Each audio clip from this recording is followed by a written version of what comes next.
মেলাঘর বাজারে মহকুমা খাদ্য দপ্তর, মহকুমা প্রশাসন এবং পৌর প্রশাসনের যৌথ অভিযানে বাজেয়াপ্ত করা হয় বিশাল পরিমাণ মেয়াদোত্তীর্ণ খাদ্য সামগ্রী সহ অন্যান্য সামগ্রী।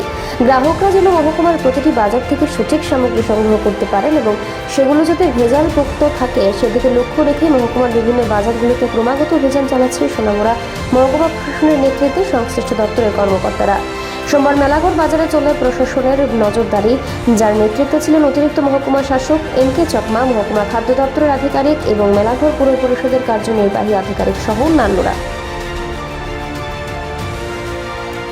অ্যাকচুয়ালি আজকে আমাদের এসডিএম অফিস থেকে আমাদের একটা অর্ডার ছিল যে আমরা যাতে আমাদের মেলাঘর বাজার এলাকাগুলি আমরা একটু চেক করি, রেড করি। এখানে আমাদের অনেকদিন ধরে আমরা জানি এবং আমি আগেও রেড করে এখানে দেখেছি যে এখানে অনেক ধরনের আপনাদের রাস্তার মধ্যে মেন রোডের মধ্যে জিনিসগুলি তারা ফেলে রাখে।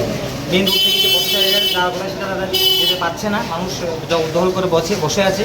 এবং প্রত্যেকটা দোকানে কম বেশি আমরা আজকে অনেকটা রেড করেছি। রেড করার পর আমরা দেখলাম যে এখানে অনেক ধরনের প্রায় আমরা 55 থেকে 60 কেজি মতো আমরা একদম ফ্রেশ আমাদের প্লাস্টিক আমরা উদ্ধার করতে পেরেছি। আর বেশ কয়েকটা দোকান আমরা এডিশনাল এসডিএম স্যার আমার সঙ্গে আছে, স্যার সহ আমরা স্যারের নেতৃত্বে আজকে আমাদের টিমটা আমরা কাজ করেছি। যেখানে আমি ছিলাম, আমাদের ফুড ইন্সপেক্টর ম্যাডাম ছিলেন, সিআই সাহেব ছিলেন, চিফ ফুড ইন্সপেক্টর।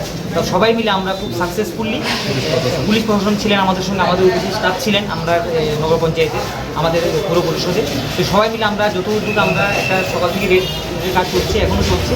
তো আমরা দেখলাম যে রেড করার পরে আমাদের একটা খুব সাকসেসফুলি আমরা কাজটা আজকে করতে পেরেছি। এখানে প্রায় 55 থেকে 60 কেজি মতো আমরা প্লাস্টিক উদ্ধার করতে পেরেছি।